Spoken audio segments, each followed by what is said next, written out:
क्या आपने कभी समंदर को उबलते हुए देखा है? क्या एक महिला की 25 साल पुरानी कॉमिक बुक सच में हमारी तबाही की तारीख बता रही है? और क्या जुलाई 2025 में एक सुनामी 2011 से भी ज्यादा खतरनाक हमारा इंतजार कर रही है? अगर ये सब अफवाह नहीं है तो हमें तैयार रहना चाहिए। दुनिया पहले ही 2025 के शुरुआती 4 महीनों में एक के बाद एक तबाही झेल चुकी है। लॉस एंजलिस की भीषण वाइल्ड फायर हो या थाईलैंड और म्यांमार के बीच आया जानलेवा भूकंप, इन सब ने सैकड़ों जानें ली हैं और करोड़ों का नुकसान कर दिया है। और अब डराने वाली एक और भविष्यवाणी सामने आई है, जापान की बाबा वेंगा की तरफ से। जी हाँ, आपने सही सुना। जापान की एक महिला जिसे लोग जापानी बाबा वेंगा कहने लगे हैं, उन्होंने जुलाई 2025 के लिए एक ऐसी सुनामी की भविष्यवाणी की है जो सब कुछ निगल सकती है। तो आइए इस रहस्यमयी महिला के बारे में जानते हैं, उनकी पुरानी भविष्यवाणियां, और ये जानने की कोशिश करते हैं कि क्या वाकई जुलाई में कुछ बहुत बड़ा होने वाला है। जापान की ये बाबा वेंगा असल में एक मैंगा आर्टिस्ट और क्लेयरवॉयंट हैं, जिनका नाम है रियो तात्सुकी। वो भविष्य की झलकियां देखती हैं और उन्हें कॉमिक बुक्स यानी मैंगा के जरिए सामने लाती हैं।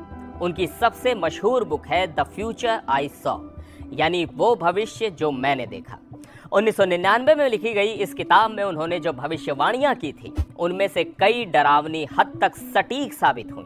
सबसे ज्यादा चर्चा तब हुई जब 11 मार्च 2011 को आई जापान की भीषण सुनामी उसी तारीख पर उनकी किताब में दर्ज थी।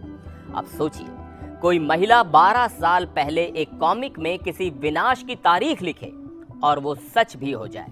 अब रियो तात्सुकी ने जुलाई 2025 को लेकर जो भविष्यवाणी की है, वो सच में रोंगटे खड़े कर देती है।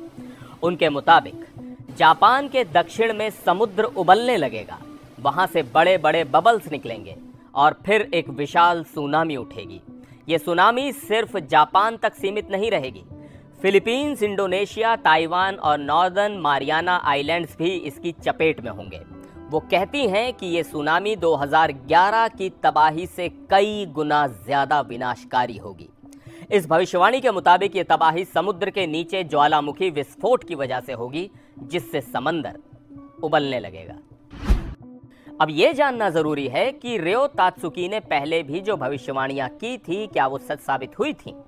1995 में आए कोबे भूकंप की भविष्यवाणी उन्होंने पहले ही अपनी मैंगा में कर दी थी।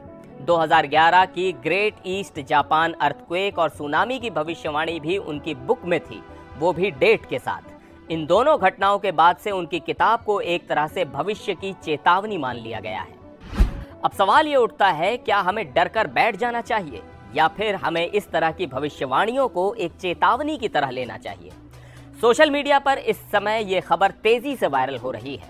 लोगों में डर भी है और कंफ्यूजन भी, लेकिन अगर हम इतिहास से कुछ सीखें तो शायद हमें इसे हल्के में नहीं लेना चाहिए, क्योंकि अगर पहले की 2 भविष्यवाणियां सही साबित हो चुकी हैं तो हो सकता है कि जुलाई 2025 भी एक असली चेतावनी बनकर सामने आए। हालांकि हम में से कोई भी नहीं जानता कि भविष्य में क्या होगा, लेकिन अगर कोई बार बार सही भविष्यवाणी कर चुका हो तो उसके शब्दों को नजरअंदाज करना समझदारी नहीं होगी। तो फिलहाल हम कर क्या सकते हैं?